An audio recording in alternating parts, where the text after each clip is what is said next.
Vamos direto ao ponto. O Brasil está assistindo a mais um capítulo da novela da hipocrisia política. E dessa vez, o protagonista é Nicolas Ferreira, o garoto prodígio da extrema-direita, o defensor da moral e dos bons costumes, o mesmo que se vende como símbolo da nova política. Mas o que vem à tona agora tem cheiro de coisa velha, muito velha.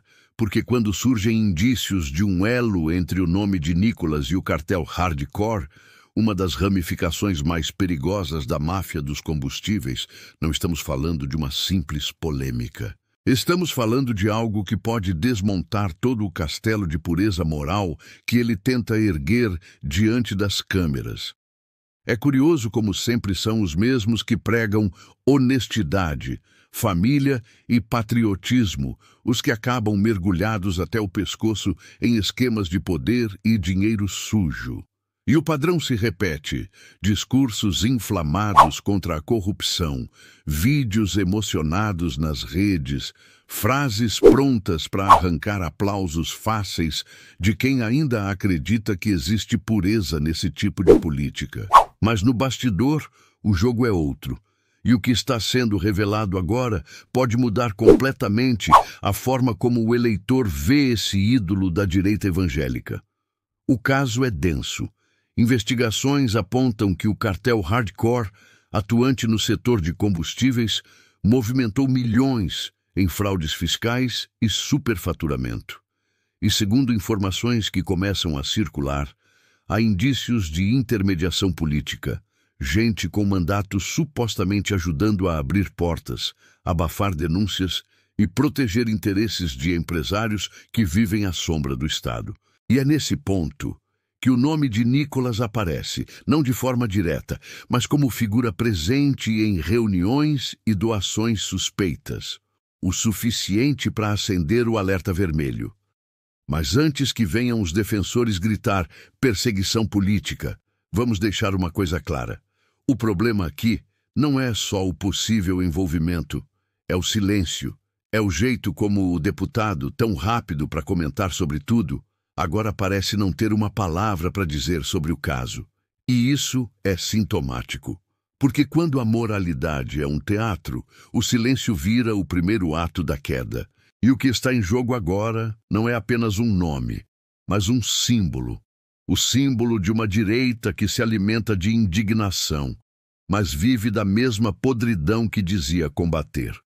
Quando a gente começa a puxar o fio desse novelo, o que aparece por baixo é um sistema de poder que se retroalimenta da própria corrupção. O chamado cartel Hardcore não é uma quadrilha qualquer. Ele representa uma das engrenagens mais lucrativas e silenciosas da economia paralela brasileira. A máfia dos combustíveis. São grupos empresariais que manipulam preços, sonegam impostos, falsificam notas e movimentam fortunas em dinheiro vivo. Só que para um esquema desses funcionar por tanto tempo, precisa de algo que o crime organizado sozinho não tem: proteção política. E é aí que o nome de Nicolas Ferreira começa a emergir como peça de interesse.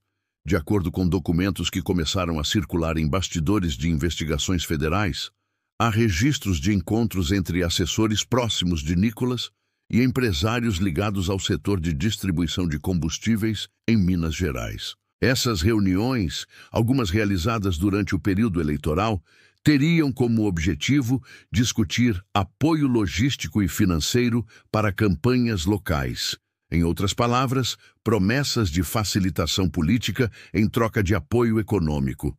Claro que oficialmente tudo isso é negado, mas o silêncio do deputado e a ausência de explicações claras sobre sua relação com esses empresários tem levantado desconfianças até dentro da própria base bolsonarista.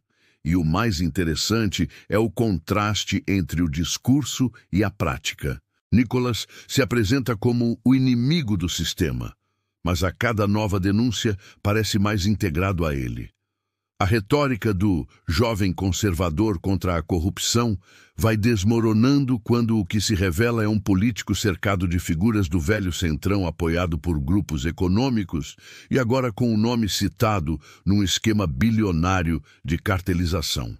É quase irônico. O garoto que subia no púlpito para dizer "crente não se corrompe", agora aparece na mesma página de investigações sobre lavagem de dinheiro e fraude fiscal.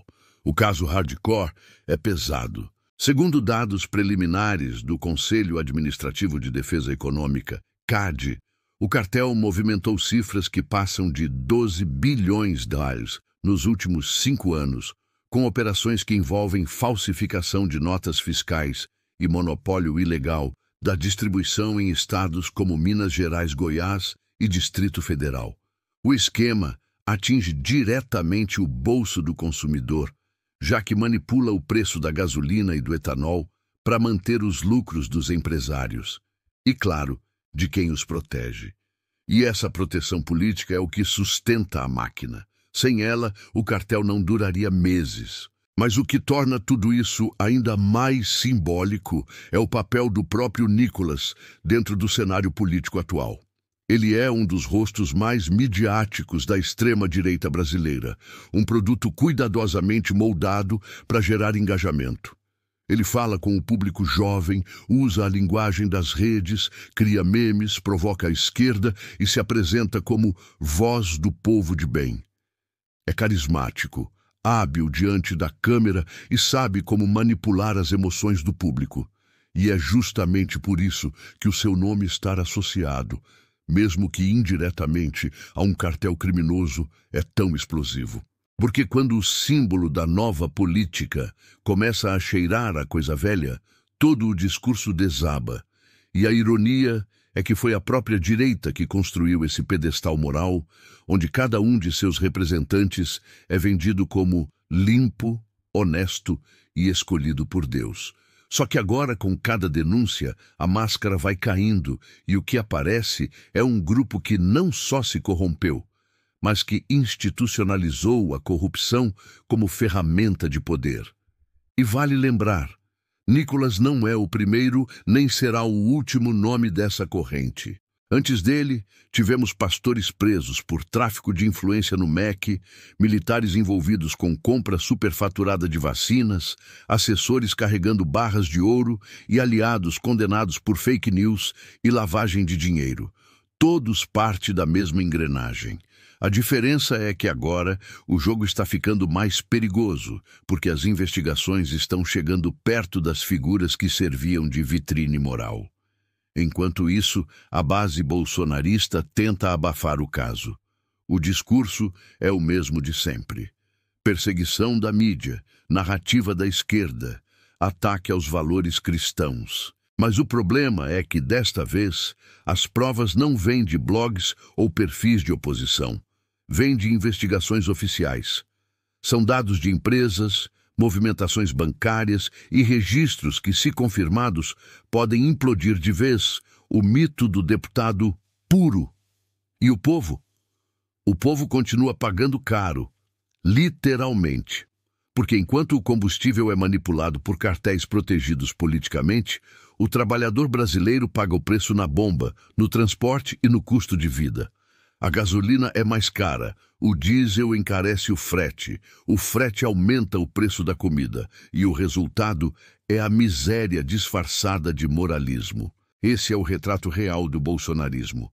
Enquanto o discurso fala de pátria e família, a prática cheira a dinheiro sujo e gasolina adulterada.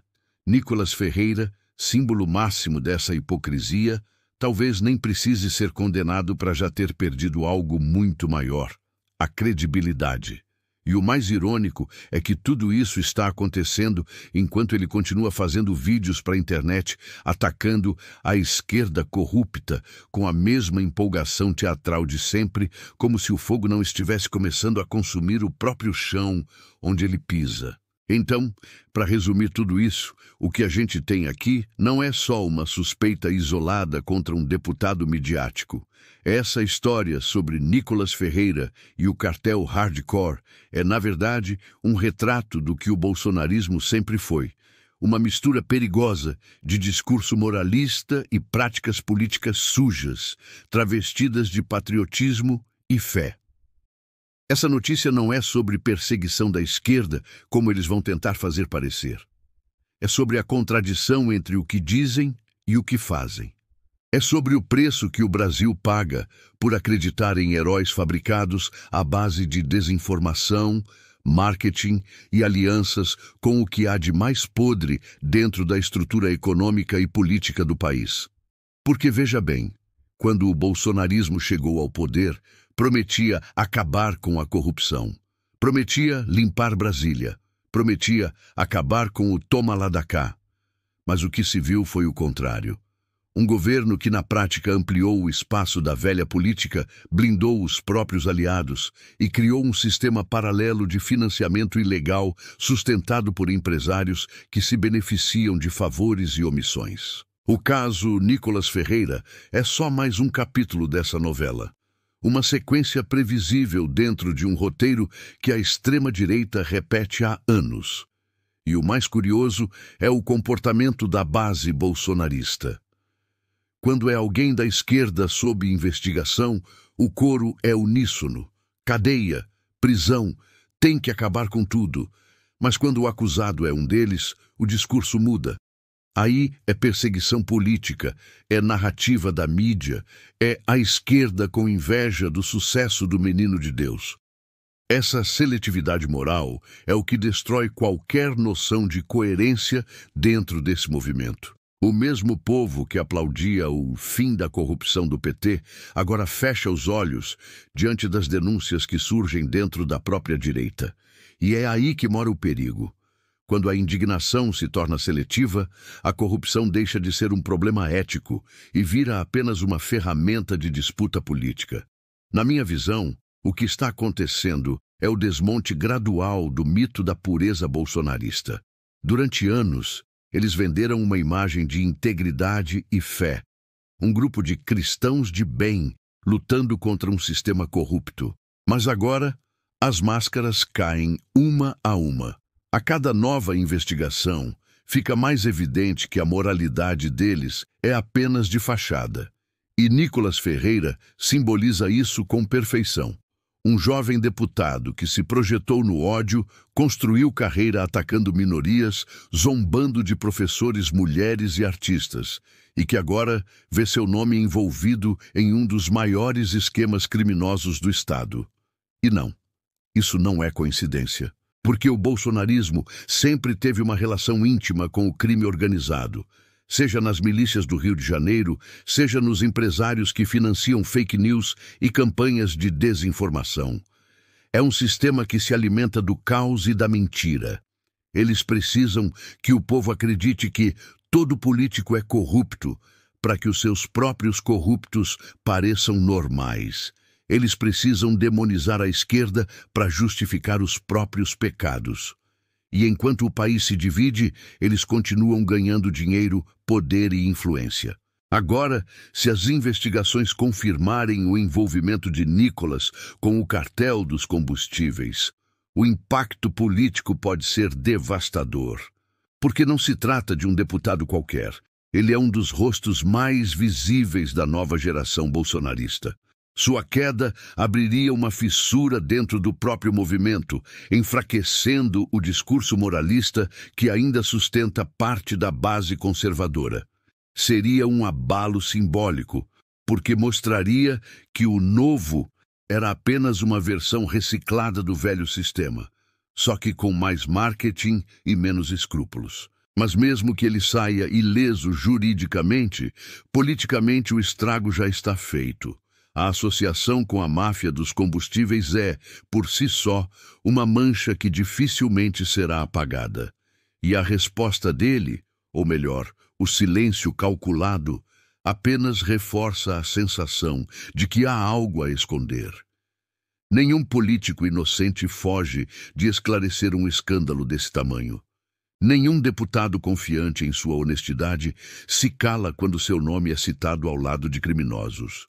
O silêncio, nesse caso, fala alto, e fala o que as palavras não conseguem disfarçar, que talvez sim, nesse mato tenha coelho. Mas o mais grave de tudo isso é o impacto sobre a democracia.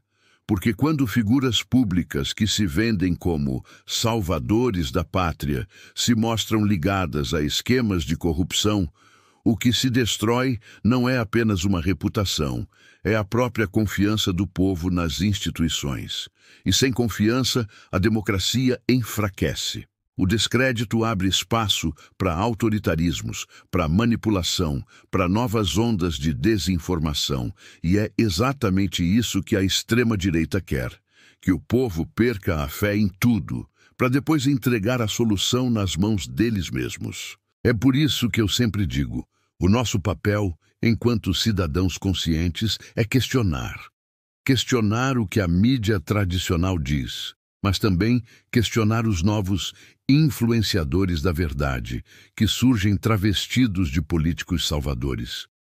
A verdade não é monopólio de ninguém, e a honestidade não tem lado. Mas o que a gente vê hoje é uma direita que se esconde atrás de um discurso moral para praticar o oposto daquilo que prega. E enquanto isso, o povo continua sendo usado como massa de manobra, distraído por fake news e narrativas religiosas que mascaram interesses escusos. Então, para encerrar, eu deixo aqui a minha reflexão. O caso Nicolas Ferreira não é só mais uma investigação, é um símbolo do colapso moral de uma geração política que prometeu mudar tudo, mas só aprofundou o buraco. É a prova de que quem grita mais alto contra a corrupção, muitas vezes, é quem mais se beneficia dela. E é um alerta para todos nós, para que não sejamos novamente enganados por discursos prontos, por messias de palanque e por políticos que vendem fé enquanto negociam favores. Fique de olho, não aceite tudo o que te contam, questione sempre. Porque a verdade, meu amigo, quase nunca está nas manchetes. Ela se esconde nas entrelinhas, nas relações, nos interesses. E se a gente não aprender a ler o que está nas entrelinhas, vai continuar sendo manipulado por quem se aproveita da nossa ingenuidade. Mas eu quero saber de você. O que você acha disso tudo? Será que o menino de Deus é tão puro quanto diz ser, ou estamos diante de mais um caso de hipocrisia bolsonarista? Deixa a sua opinião aqui nos comentários. E se você concorda com essa análise, não esquece de deixar o like, se inscrever no canal e compartilhar esse vídeo para a gente furar a bolha e levar essa discussão para mais pessoas. Porque só assim, com informação e consciência, a gente consegue mudar o rumo do país. E lembre-se sempre, o Brasil é dos brasileiros.